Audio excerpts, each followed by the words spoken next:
Ipasikat ang Ginoo.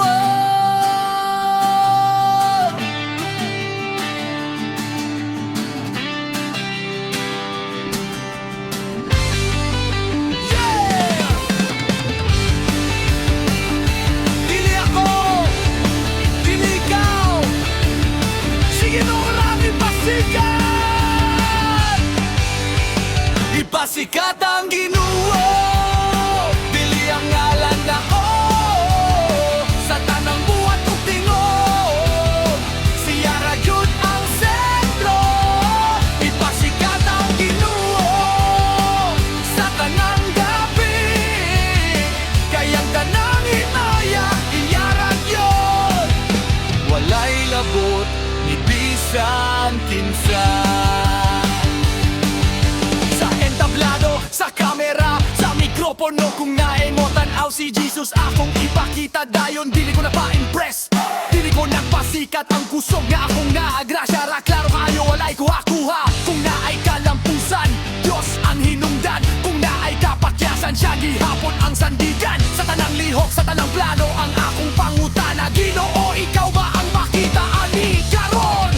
Kung ang kalibutan mo ingon, ikaw ang bituon.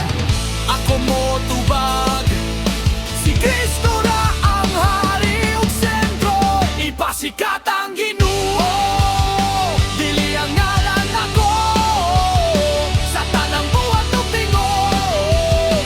Siya ra gyud ang sentro. Ipasikat ang Ginoo sa tanang gabi. Kayang tanang himaya iya ra gyud. Walay labot ni bisan kinsa.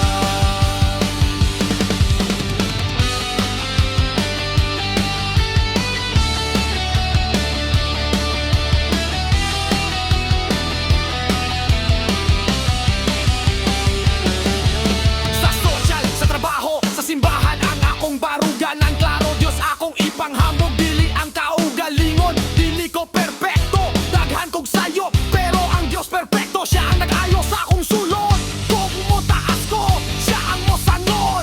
Kung mahulog ko, siya ang mosalo. Ipasikat ang Ginoo sa tinuod niya kinabuhi. Dili lang sa kanta, kundi sa mo ang kantasan. Adlaw-adlaw yun me. Dili ako,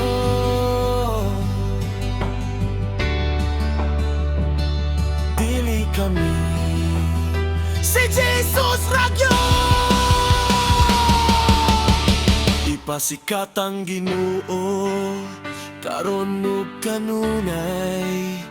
Sa tanang henerasyon ang iyang ngalan ipataas. Ipasikat ang Ginoo.